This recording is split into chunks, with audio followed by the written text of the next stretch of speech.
There's a certain interesting phenomenon that we have been becoming very aware of as of late. And it appears in the form of bullying, it appears in the form of narcissistic abuse, for example.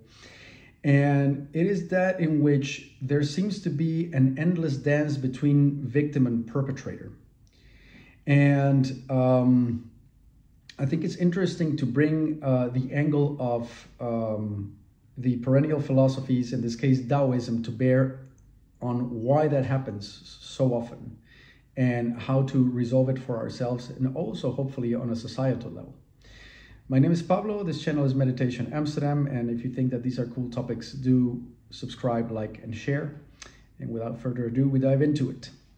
So the Taoists are the guys who discovered the yin-yang quality of reality. It seems that reality or existence has a polarity basis to it.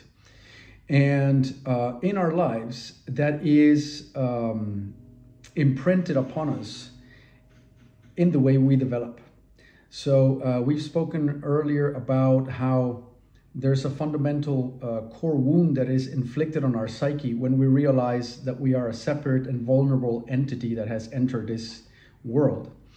And when that core wound is inflicted, we start to develop a shell of a personality to deal with the environment and to gather the love, the comfort, the sustenance that we need. Depending on our psychological and physiological makeup and our environment, we will develop either a yin fundamental imbalance or a fundamental yang imbalance.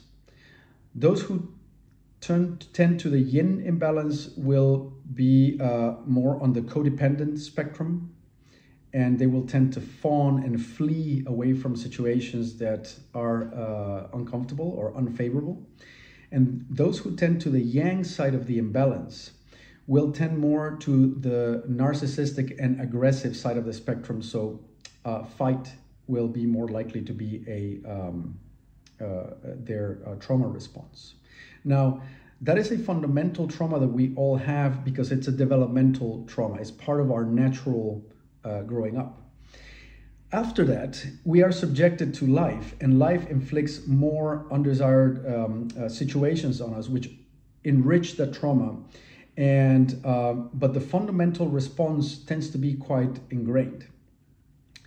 And what ends up happening is we develop a plethora or a kind of an entire system of trauma and response that becomes our lives, becomes our personalities. And what that does is it makes your system into a repetitive machine that is always responding in the same way whenever it perceives itself to be threatened.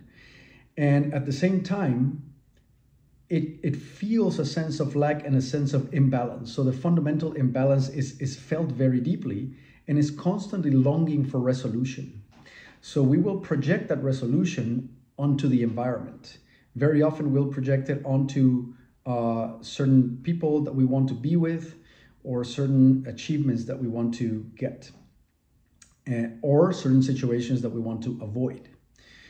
And so in projecting our imbalance outside, we are essentially acknowledging that there is an unresolved polarity, whether it's fundamentally yin or yang, inside ourselves, and we are attracted to situations in the periphery or people in our environment that present the opposite polarity to the one that we embody.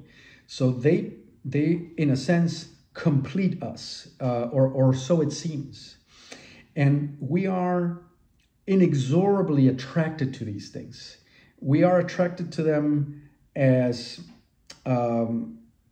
flies to honey. And once we are entangled with these situations, whether it is through workaholism or being romantically obsessed, you name it, it could take many forms. I just mentioned a couple of kind of popular ones. It could also be an addiction. We are entangled in a dance that keeps us stuck. And it is almost impossible to pull yourself out of it, because polarities, like a magnet, just attract one another naturally. And but they don't resolve one another. It's just a kind of sticky situation that keeps entangling itself.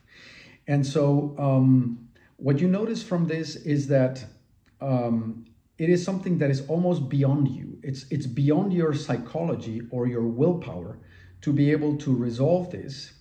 And unless resolved, it is only natural that polarities will attract each other.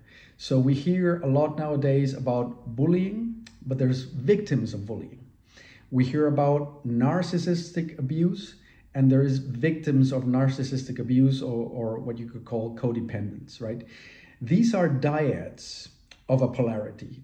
You have the yin and the yang inexorably attracting one another and entering a kind of folie douce or a deadly dance that never resolves itself and tear lives apart. And the way out of it is to, first of all, realize that if you have trauma and you find yourself so attracted to things in your periphery, that means that there is a certain yin or a certain yang imbalance that is longing for resolution, and that will never resolve itself with something outside, but that the work has to be done at resolving that fundamental imbalance within yourself. If the trauma that we're trying to resolve is an acquired trauma of certain things that went wrong, or things that didn't pan out the way you wanted and created that trauma, you have a chance of resolving it by doing some regular trauma work. But the eventual resolution that you really want is to fundamentally resolve yourself in that primary yin or yang imbalance that was created from your core wound, and therefore become totally liberated from the polarity in your life. Polarity is interesting. It might give you excitement. It gives you a certain positionality in which you feel to be someone that stands for something, whether it's being a go-getter or being such a yin empath that you feel that you're above it all or whatever. But it keeps you stuck, and it keeps you defined by your polar opposite.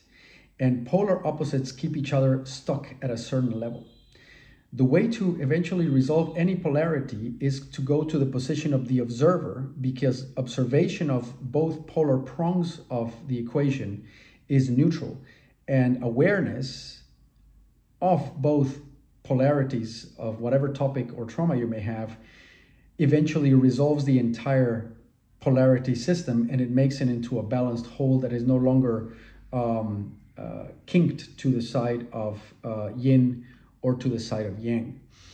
Unless we do that, we will only continue to repeat and be stuck in our polarity and be stuck on a certain level of consciousness until we are able to observe that we are embodying a polarity, a certain positionality in the yin and yang spectrum, and that we are done trying to resolve that with things in the periphery that attract us because they attract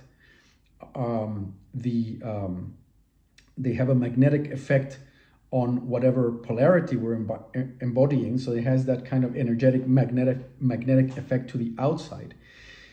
To be able to feel that polarity within and to observe it and to eventually neutralize it for ourselves, so that whenever we are interacting with the environment, we are not trying to resolve or get anything or fill any type of void, but we are really there to collaborate, to create together, and we can do so without being pulled left and right by the trauma that we have, and especially if that trauma makes us repeat things or be at the receiving end of abuse, because it is what we are pulled towards by the polarity that we have embodied. So I hope that is helpful content. As usual, do like, share, and subscribe if you think people can benefit from this, and I'll be back with more soon. Cheerio.